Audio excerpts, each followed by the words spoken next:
audacity to walk past fear, past injustice, past expectation towards greater opportunity. It's jumping through 6 more hoops than everyone else and being okay with it.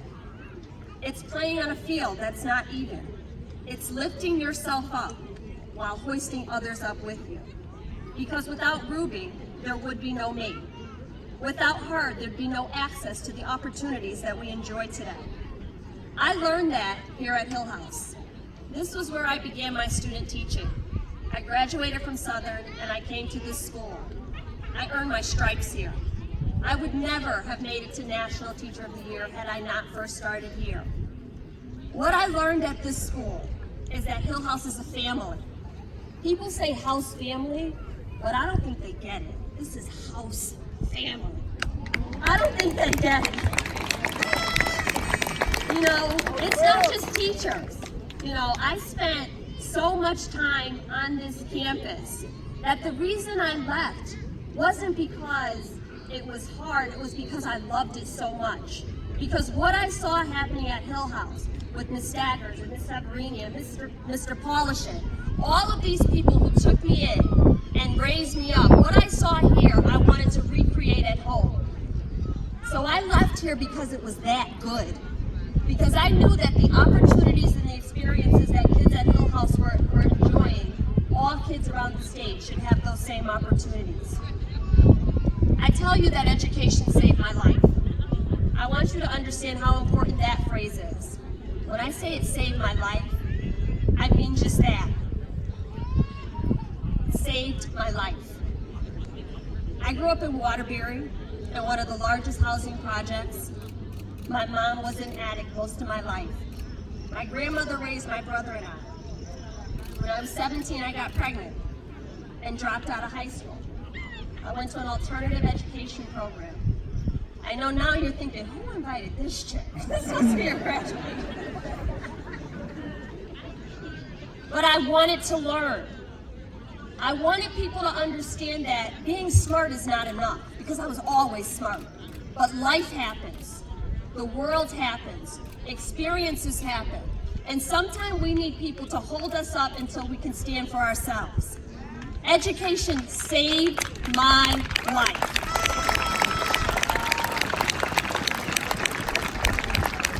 I never imagined I would be a teacher, let alone the 2016 National Teacher of the Year. And Congress, you can forget about it.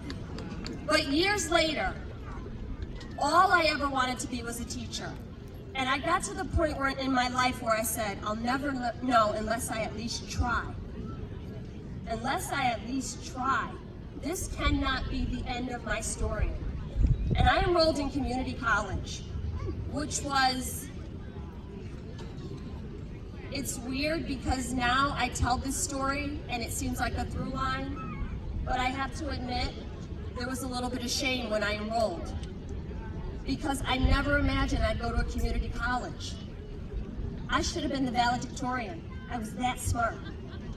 I enrolled in a community college and I didn't tell anyone in my family that I enrolled because I never expected to finish. But I took one class at a time. I worked 3 jobs. I went to school. I went to the secretary and asked her to help me fill out a FAFSA form. The bus driver would wait for me to bring me to the campus. I brought my daughter to class with me because it was that important.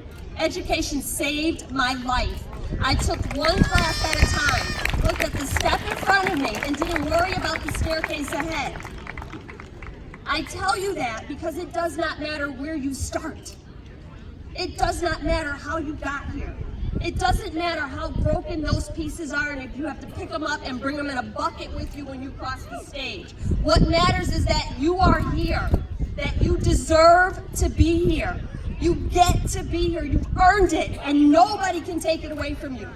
You will now and forever be high school graduates of the Hillhouse class of 2019. So whether you identify with all of my story, or some of my story, or none of my story, the message is the same. And that is that you are enough. Whatever you bring is enough.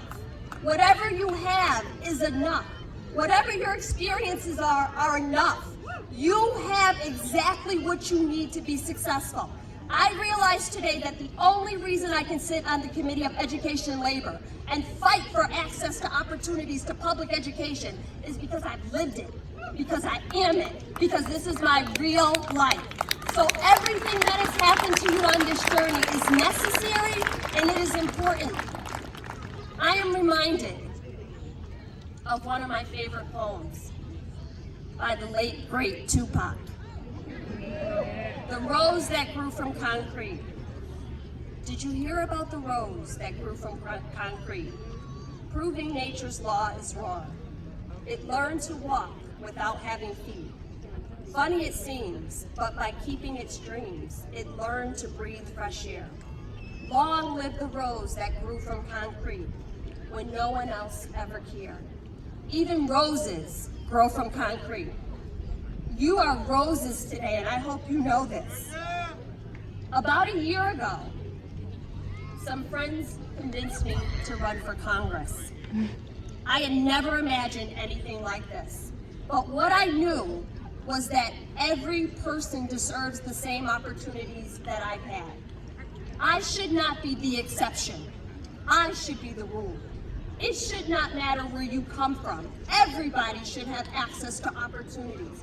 We have to change the narrative and change the way this looks like and redefine the idea of excellence. So I agreed to run, which was very difficult. I had never done this before. I had never held a public office. I did not have any backing. I did not have any support. I did not have any money. But I ran for Congress for you. I ran for Congress for you. I ran for Congress for 17-year-old me, who had nobody standing up for them, but knew all I needed was a shot. All I needed was an opportunity. I ran for Congress to stand in intercession for you, to give you a shot, to make sure that these opportunities are not stripped away from you, to make sure that you have access to the same things as every other kid in every other community, in every other state, no matter where you come from. Let me tell you how significant this is. I'm a history teacher. Well, I guess I'm a congresswoman now, but you get where I'm going here. Since the first Congress convened 232 years ago, just 12,343 individuals have served in the United States Congress. Just 12,343 people have ever had the privilege of representing this country. Of that number, 358, or 0.029, have been women. And just 74 women of color, or 0.029%. But just one woman of color from the state of Connecticut has ever served in Congress in the U.S. House of Representatives, and that would be me. So your beginnings do not determine where you will end up.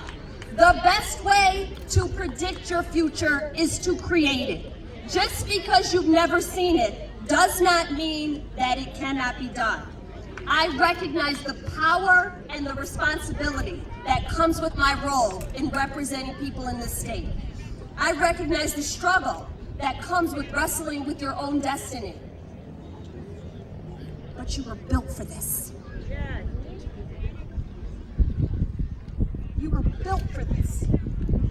Today, when I gamble in Congress, I think of somebody whose lives will be affected by the work that we are doing. That would have never happened if I had taken a different route to get here. So every experience in your life has been bricks, one on top of the other, preparing you for the success that awaits you on the other side. You were built for this. You are enough. You deserve to be here. You worked for it. You get to do it. You were built for this. Excellence started here. I want you to know this. I look at you and I see me. Every single one of you does not even recognize the promise in your potential. And I hope that there is someone in your life feeding that into you, investing that into you, pouring into your future, telling you that you are beautiful and you are awesome. And even if it didn't work out the first time, do it again because your destiny is coming.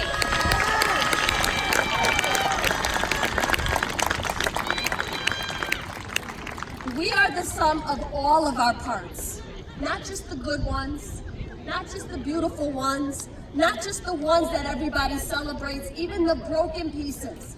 But that's okay, because somebody is looking to you to speak up for them because they are not here yet. So take that forward and bring it out into your community, into the world, into an academic setting, into the workspace, and remember that you are here because of somebody's grace that was poured over your life. Whether it was at school or at home or in the community, somebody prayed for you. Somebody cared about you. Somebody knew you had it in you even when you didn't know yourself. Do not take that lightly. Carve out a path for somebody else. Even if you've never seen it done before, your path may look very different than mine. But remember that even roses grow from concrete, and you are enough. Don't let the words, "I am not enough," drip from your lips.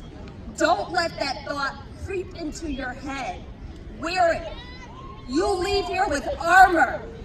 Come back to your house family and share it. Pay it forward. Pass it on. Walk in confidence, walk in grace, walk in faith, and bring everybody behind you and before you with you.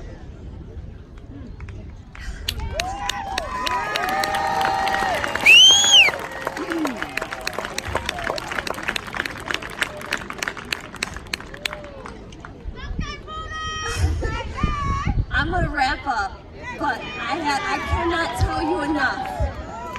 I cannot tell you enough, because you're gonna get tested. It's gonna be somebody who says, "Well, I've never seen this before, and this sounds different than what I'm used to, and this looks different, and I don't know about this, and I don't know about you." Well,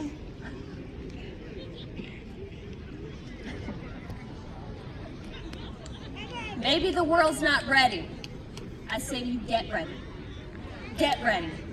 Because coming forward is the Hillhouse class of 2019. Congratulations.